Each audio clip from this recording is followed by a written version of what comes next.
vous est déjà arrivé de vous faire surprendre par une rupture?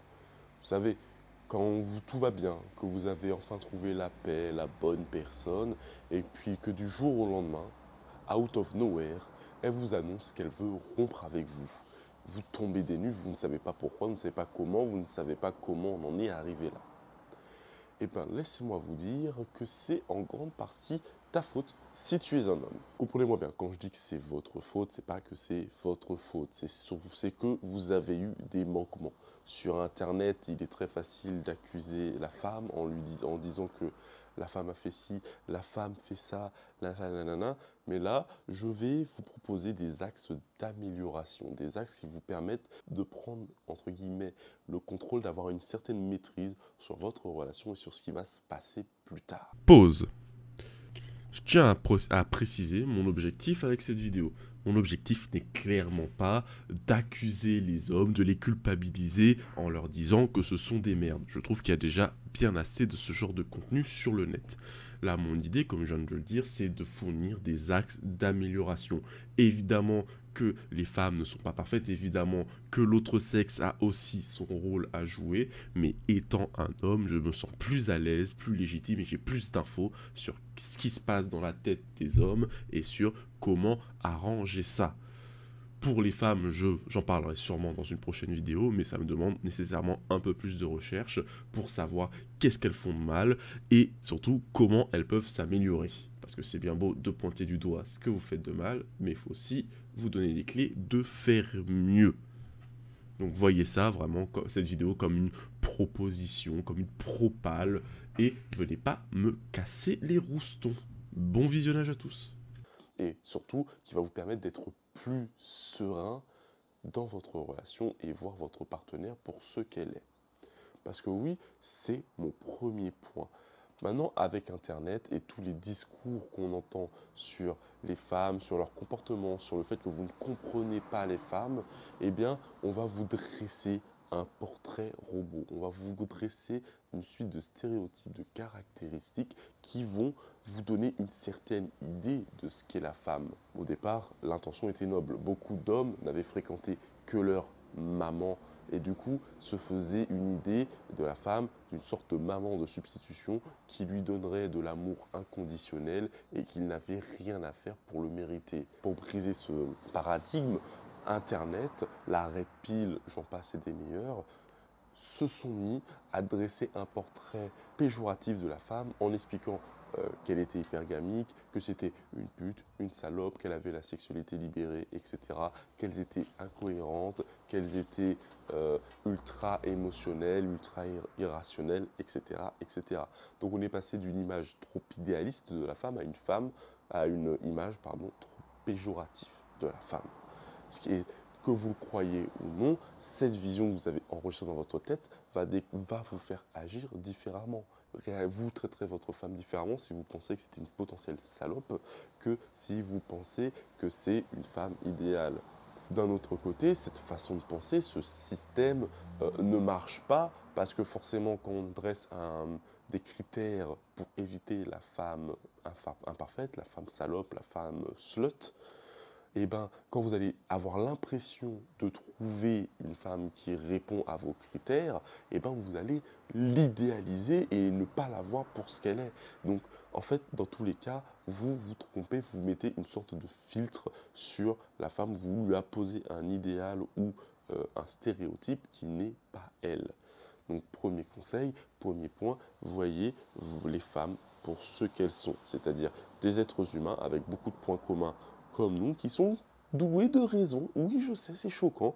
Les femmes peuvent réfléchir, sont douées de raison, peuvent faire preuve de logique booléenne et en fait veulent globalement la même chose que vous. Alors oui, bien sûr, il y a des différences hommes-femmes évidentes et j'y reviendrai un peu plus tard dans cette vidéo, mais ces différences sont ce qui sont censés faire la force et la complémentarité de votre couple, de votre partenariat.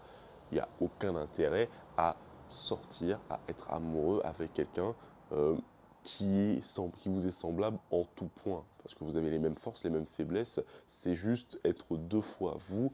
Et en fait, votre couple n'en est que plus faible et pas plus fort. Le deuxième point, qui est le plus important, c'est que globalement, les hommes manque d'intelligence émotionnelle. Et ça a deux conséquences très précises. La première conséquence, c'est que vous manquez d'empathie, c'est-à-dire que vous n'arrivez pas à identifier les émotions, que ce soit chez vous ou chez votre partenaire. Et la deuxième conséquence, qui est liée à la première, c'est que vous ne comprenez pas votre femme. Oui, donc là on revient sur les fameuses différences. On va faire les choses dans l'ordre. Pourquoi c'est important d'identifier les émotions chez votre partenaire et chez vous? Donc globalement, les hommes ressentent les émotions moins intensément que les femmes. Et donc forcément, les femmes ressentent des émotions beaucoup plus intenses que nous. Évidemment, il y a des exceptions, mais pour 80% des gens, c'est comme ça que ça se passe. Ce que ça veut dire? Ça veut dire que nous, les hommes, nous avons une moins grande sensibilité si on ne s'est pas entraîné, si on ne fait pas un effort conscient pour identifier les variations d'humeur chez nos femmes, eh ben, on ne les voit pas. Et c'est ça qui crée beaucoup de conflits, ou en tout cas qui est à la source de beaucoup de conflits. Le problème ici, c'est que pour une femme, elle va ressentir une émotion qui est pour nous de niveau 1, comme si c'était une émotion de niveau 3. Et le truc, c'est que nous, les hommes, pour schématiser, on ne s'inquiète, on ne remarque des émotions qui sont que à partir du niveau 5. Ce qui fait que quand on se rend compte que notre femme va mal, c'est souvent déjà trop tard et elle va nous le reprocher bien souvent en nous disant qu'on aurait dû le voir plus tôt ou qu'on aurait dû savoir et en gros on aurait dû faire du mind reading.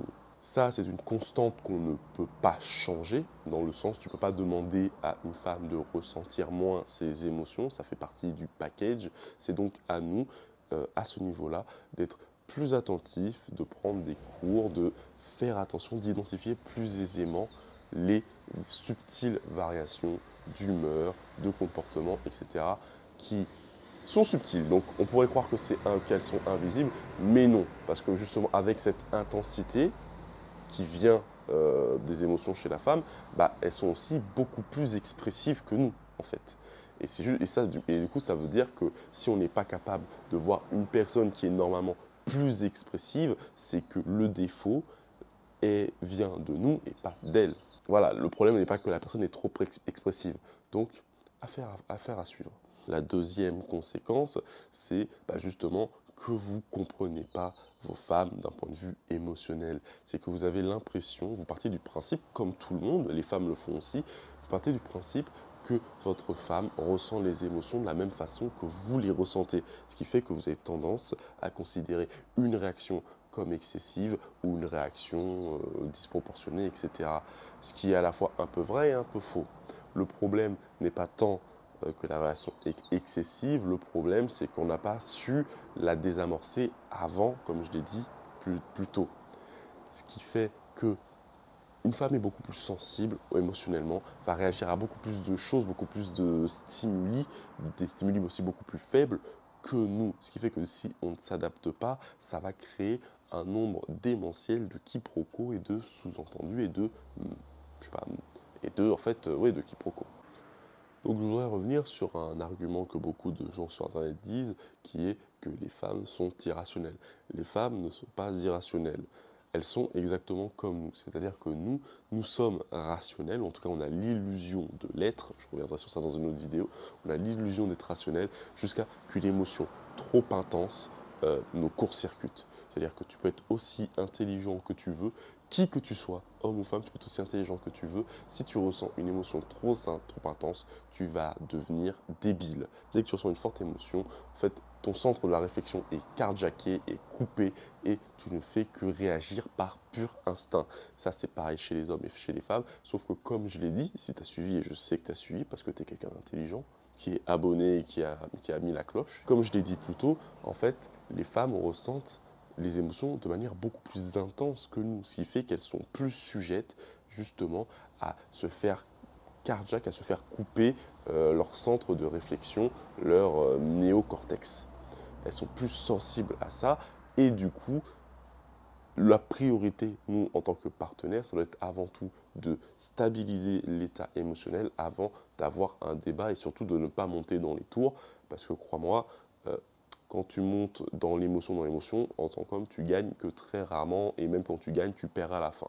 Donc vraiment, apprenez à juguler, apprenez à inhiber l'intensité des émotions chez votre partenaire. Et ça passe par en étant calme, en donnant un sentiment de sécurité et surtout en augmentant son quotient émotionnel. On parle beaucoup du quotient intellectuel, mais il faut aussi parler du quotient émotionnel. Plus vous arriverez à voir les changements de variation d'humeur chez votre femme, plus vous allez pouvoir prendre les bonnes décisions, les bonnes réactions, et moins vous allez déclencher de conflits, et surtout, vous allez comprendre à peu près ce qui se passe.